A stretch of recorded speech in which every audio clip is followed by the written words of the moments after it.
राम राम दोस्तों, जय महाकाल। आप सभी का स्वागत है मेरे YouTube चैनल पे। मेरा नाम है प्राची शर्मा और आज के दिन आपको सभी को, देशवासियों को जीतिया महापर्व की हार्दिक शुभकामनाएं मेरी तरफ से। दोस्तों, पिछले वीडियो में मैं आपको जीतिया महापर्व की एक कथा सुनाई थी।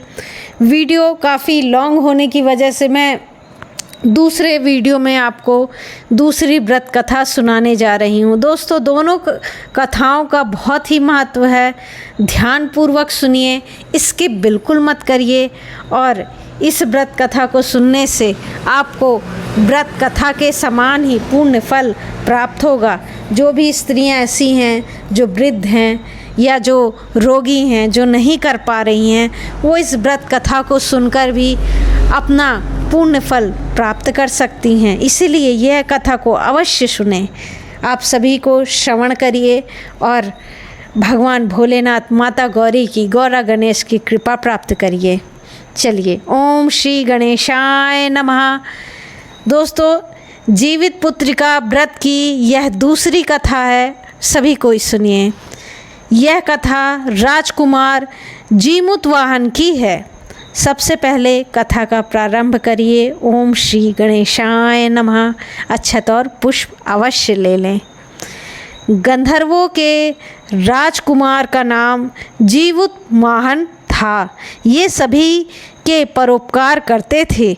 जीमूतवाहन के पिता ने जब उनको राजपाट सौंपा, लेकिन उनका मन राजपाट में नहीं लगता था। यही वजह थी कि वह राज्य का भार अपने भाइयों को देकर वन में पिता की सेवा करने चले गए। वन में ही जीमूतवाहन को मालयवती राजकन्या मिली। दोनों को एक दूसरे से प्रेम हो गया। एक दिन जब वन में भ्रमण करते हुए जीमूतवाहन काफ़ी आगे चले गए, तब उन्हें एक वृद्ध विलाप करते हुए दिखी। पूछने पर वृद्धा ने रोते हुए बताया, हे नागवंश की स्त्री हूँ, मुझे एक ही पुत्र है। पक्षीराज गरुड़ ने कोप से मुक्ति दिलाने के लिए नागों के यह व्यवस्था की है। ये गरुड़ को रोजाना भक्षण के लिए एक युवा नाग सौंपते हैं। आज मेरे पुत्र शंखचूर्ण की बलि का दिन है। आज मेरे पुत्र के जीवन पर संकट है और थोड़ी देर बाद ही मैं पुत्र विहीन हो जाऊंगी। एक स्त्री के लिए इससे बड़ा दुख क्या होगा कि उससे जीते जी उसका पुत्र ना रहे। जीमूतवाहन को यह सुनकर बड़ा दुख हुआ।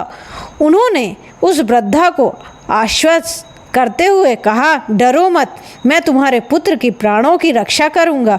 आज उसके स्थान पर स्वयं मैं अपने आप को उसके लाल कपड़े में ढककर शिला पर लेटूंगा ताकि गरुड़ मुझे खा जाए पर तुम्हारा पुत्र बच जाए। इतना कहकर जीमूतवाहन ने शंखचूर्ण के हाथ से लाल कपड़ा ले लिया और वह उसे लपेटकर गरुड़ को बलि देने के लिए चुनी गई वधशिला पर लेट गए और नियत समय पर गरुड़ आए और लाल कपड़े में ढके जीमूतवाहन को पंजे में दबोचकर पहाड़ के शिखर पर जाकर बैठ गए।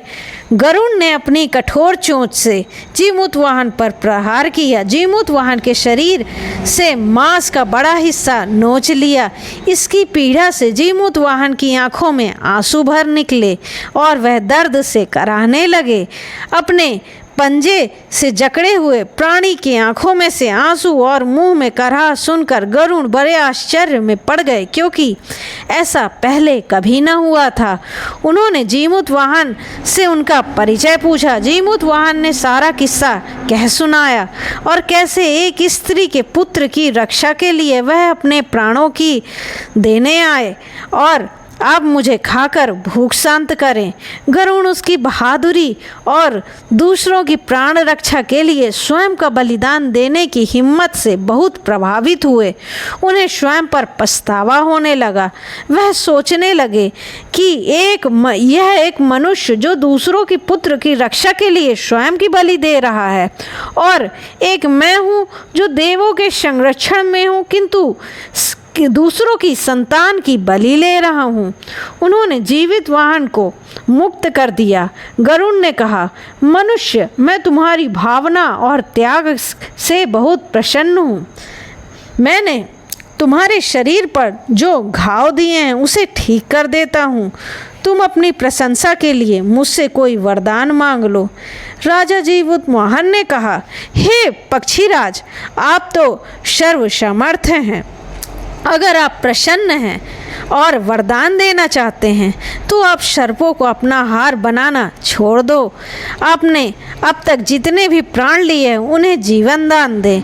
गरुड़ ने सबको जीवन दान दे दिया और नागों की बलि न लेने का भी वरदान दिया। इस प्रकार जीमूत वाहन के साहस से नाग जाति की रक्षा हुई। गरुड़ ने कहा कि तुम्हारी जैसी इच्छा वैसा ही होगा। राजा, जो तुम्हारी स्त्री इस बलिदान की कथा सुनेगी और विधि पूर्वक व्रत का पालन करेगी, उसकी संतान मृत्यु के मुख से भी निकल जाएगी। तभी से पुत्रों की रक्षा के लिए हर साल भाद्रपद मास की अष्टमी तिथि पर जीमूत वाहन की पूजा शुरू हो गई और यह कथा कैलाश पर्वत पर भगवान शिव शंकर ने माता पार्वती को सुनाई थी। जीमूत पुत्रिका के दिन भगवान श्री गणेश, माता पार्वती और शिवजी की पूजा आराधना ध्यान पूर्वक और शुद्धता से करनी चाहिए। बाद में ऊपर ये कथा आप सभी को श्रवण कराइए। जो जो इस कथा को सुनेगा और जितना ही लोगों को जो स्त्री सुनाएगी उसे व्रत कथा के समान पुण्य फल प्राप्त होगा और उसकी संतान दीर्घायु को प्राप्त होगी। तो दोस्तों, अब इस कथा का समापन होता है। ओम श्री गणेशाय नमः। इसके बाद आप सभी लोग धूप दीप नैवेद्य से गौरा गणेश की, महादेव गौरा पार्वती की और कलशादि देवताओं की पूजा कर लीजिएगा और श्री गणेश की आरती के बाद गौरा गणेश की आरती कर लीजिएगा। इसके बाद प्रणाम करके आप अपना जो भी संकल्प है, जो भी प्रार्थना है, उनसे हाथ जोड़ के क्षमा मांगिएगा और जो भी संकल्प है उसको बोल करके और पूरा कीजिएगा। और आज के दिन आज सभी स्त्रियां निर्जला हैं, कल इस व्रत का पारणा होगा। तो सभी के लिए आपको ढेर सारी शुभकामनाएं और सभी स्त्रियों को इस व्रत का संकल्प। और ये 36 घंटे का दोस्तों ये व्रत है। ये व्रत काफ़ी कठिन है। कहीं कहीं दूर दूर तक छठ पूजा, छठ महापर्व की तरह ही ये व्रत मनाया जाता है। काफ़ी लोगों को इस व्रत के बारे में पता ना होगा, लेकिन जो भी स्त्रियां रह रही हैं उनको ढेर सारी शुभकामनाएं। राम राम, जय महाकाल।